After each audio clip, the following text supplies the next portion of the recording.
Bah alors Karim, c'est qui le prochain? Hein? Qui c'est que tu vas mettre sur le banc? Qui c'est que tu vas ridiculiser? Salut à tous footeuses et footeux de la famille, c'est Thomas. Karim Benzema. Ouais, il a mis énormément d'attaquants sur le banc ou même complètement oublié du football, et là on va encore lui mettre un numéro 9 dans les pattes, mais c'est pour le bien évidemment du Real Madrid. En tout cas dans cette vidéo les amis, on va voir les 5 gros attaquants que Benzema a défoncé, hein, c'est qu'à le dire, parce qu'on pensait que Benzema n'était pas un bon joueur, mais on va voir ses statistiques dans la vidéo justement. On va voir le prix du transfert du nouvel arrivant cet été potentiellement, contre qui le Real Madrid se bastonne les amis. N'hésitez pas à bombarder la barre des likes, c'est sous la vidéo, ça fait plaisir. Objectif 1000 likes pour la vidéo les amis, pour ce genre de vidéo, et le petit bouton s'abonner, ça mange pas de pain, hein, petite cloche aussi pour ne rater aucune vidéo. C'est parti. Donc il y a plusieurs plan de numéro 9 pour le Real Madrid en vue du mercato prochain. Il y a Harry Kane, hein, évidemment un des meilleurs, on va dire, attaquants du monde, même s'il est blessé. Je pense qu'il a l'envergure en tout cas d'être dans le top 5, l'ami Harry Kane. Il y a aussi Sergio Agüero qui est pisté depuis longtemps par Madrid, mais le problème c'est que, on va dire, Kane et Agüero sont plus proches de la trentaine, on va dire, que de la jeunesse. Et Perez et Zidane, eux, ils veulent globalement, comme tout le monde, Erling Haaland. Ouais, c'est un peu la star, hein. Tout le monde le veut parce qu'il marque des buts, parce qu'il a impressionné quand même toute l'Europe entière, malgré un non-match, on va dire, contre le PSG. Et Zidane Perez, donc, l'ont mis dans le collimateur. On va voir un petit peu son prix, les amis. On va voir justement, il y a un club qui veut aussi l'acheter. Ça va être peut-être la bataille. On parle de Kylian Mbappé, on parle de Neymar, mais il faut parler quand même d'autres joueurs comme Haaland ou comme Sancho encore, les amis. Alors, qui Benzema a mis sur le banc? Évidemment, Adebayor, hein, Adebayor évidemment, hein, janvier 2011 à juin 2001, 22 matchs, 8 buts, un flop total, hein. On avait mis évidemment Adebayor sur la concurrence pour Benzema. Alors je sais pas pourquoi, c'était peut-être pour aussi faire souffler Benzema, parce qu'on va voir les stats de Benzema alors qu'il y a eu Ronaldo aussi sur le terrain. Adebayor, donc ça a été un flop total. Chicharito, pourtant moi j'aime bien ce joueur, il rend des services de septembre 2014 à juin 2015, 33 matchs, 9 buts, 9 passes.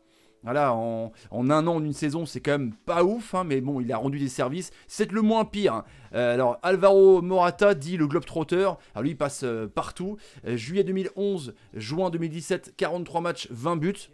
C'est pas non plus ouf. Il y a pire, hein, évidemment, les amis, mais il les a mis tous sur le banc, en tout cas. On a voulu prendre des attaquants pour concurrencer Karim Benzema, mais à chaque fois, c'est Benzema qui restait numéro 9. Parce que pourtant, il était décrié par les supporters, par les médias, évidemment, par l'équipe de France. Hein, ça, c'est juste honteux. Après, c'est que mon avis. Donc, Morata, donc pareil, sur le banc. Mariano Diaz, hein, c'est une catastrophe aussi depuis juillet 2018. Après, je pense pas que Diaz a été pris pour vraiment être le numéro 9 hors pair, hein. 26 matchs, 5 buts, alors c'est totalement ripou, hein, dont un but lors du Classico, pour dire les stats faméliques de ce joueur qui est passé par Lyon aussi.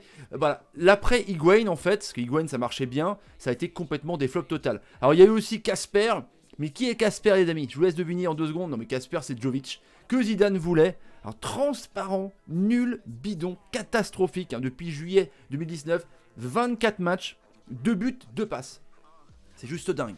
C'est un truc de ouf, quoi. C'est pourri. Alors pareil, Jovic, là, lui, je pense qu'il va être mis dehors, parce que Benzema, voilà, chaque fois, il défonce tout. Ça sert à rien de mettre un attaquant, c'est ça qui est ouf. Allez, on va voir le prix de Haaland. Donc Benzema, depuis 2009, en 500 matchs, 240 buts avec le Real Madrid. Voilà, comme ça, c'est bouclé, hein. Ok, qui est sur la liste, hop, qui se présente. Ok, Karim, qu'est-ce que tu vas choisir? Non, voilà, Benzema, c'est le numéro 9 du Real Madrid. Je pense qu'il faut même plutôt mettre des attaquants à côté de lui pour lui donner des ballons, hein, parce que Benzema, mine de rien, encore une fois, il y avait Ronaldo à côté de lui qui marquait 40 à 50 buts, et lui, il a une moyenne de 20 buts par saison, c'est quand même pas mal. Et Haaland, donc, d'après le Mundo Deportivo, il y a un duel entre Manchester United et le Real Madrid. On parle de 75 patates. C'est que dalle, hein, honnêtement. Dans le monde du football, c'est que dalle. 75 millions pour Haaland, les amis. 11 buts sur 12 matchs avec Dortmund.